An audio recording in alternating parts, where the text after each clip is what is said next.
উঠি গ'ল যিমান কাপোৰ কিতাপ পত্ৰ ল'ৰা ছোৱালী কাপোৰ কানি আছিলে চব উঠি গ'লগৈ ঘৰৰ ওপৰত যে গৰুবিলাক গৈছে নাই গৰুবিলাকে টিংবিলাক হেৰি কৰিলে পলসে টিং হেঁচা মাৰি ধৰিলে মানুহকেইটাই জীয়াই আছোঁ আৰু আমি উঠি যোৱাগৈ ভাল আছিলে বহুত কষ্ট পাইছোঁ দেই আপোনালোক কেনেকৈ ওলাই আহিলে মই ল'ৰা ছোৱালী দুটাক আগবঢ়াই দিলোঁ তেতিয়া মানুহজন ইয়াত থাকি গ'ল মই ভাবিলোঁ মৰিম সিহঁতৰ লগতে মৰিম বুলি গুচি গৈছিলোঁ মোকো লৈ গৈছিলে পানী তাৰপৰা মানুহ দুজনে মানে বচালে গাঁৱৰ মানুহে হাতত ধৰি পেলাই সিহঁতৰ ওচৰত তেল ডিপুত থাকিলোগৈ গৈ ক্ষতি বহুত হ'ল ক্ষতি মানে কি একোৱে বচা নাই মানুহৰ ঘৰ হওক গৰু ছাগলী মানুহৰ পৰা আদি কৰি গোটেই ক্ষতি হৈ গৈছে এতিয়া কিছুমান মানুহতো ডেড বডি এতিয়াও পৰি আছে উলিয়াব পৰা নাই তাৰপিছত আপোনাৰ গৰু ছাগলীটো এটাও নাই মানুহৰ সেইবোৰ দি চলি মেলি খাই আছিলে কিমানমান মানুহৰ ডেড বডি পোৱা গৈছে এতিয়ালৈকে 65 জন পাইছে বুলি গম পাইছোঁ আৰু বাকী আপোনাৰ ডেড বডি সোমাই আছে উলিয়াব পৰা সুবিধা নাই ৰাস্তা নাই হেৰি নাই বাকী আপোনাৰ ৰেচনটো বাৰু এতিয়া ঠিকেই দি আছে যথেষ্ট ৰেচন হৈছে আৰু যদি চৰকাৰৰ তৰফৰ পৰা যদি কিবা সাহাৰ্য কৰে মানুহক ঘৰ চৰ বনোৱাবোৰে বহুত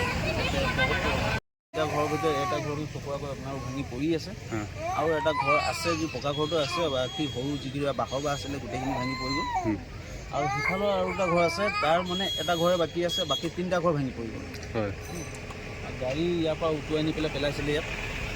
ৰাস্তাৰ পৰা এটা ঘৰ বুলিবলৈ আপোনাৰ কিবা আছে নে নাই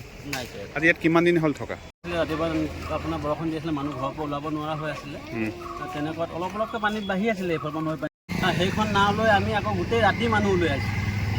সেই ৰাতি গাঁৱৰ মানুহ যিমান আছিলে চব উলিয়ালোঁ তাৰ নেক্সট দিনাখনো উলিয়ালোঁ তাৰপাছত পানীটো কম কমেও 25-30টামান পৰিয়াল আছিলে এইপাৰে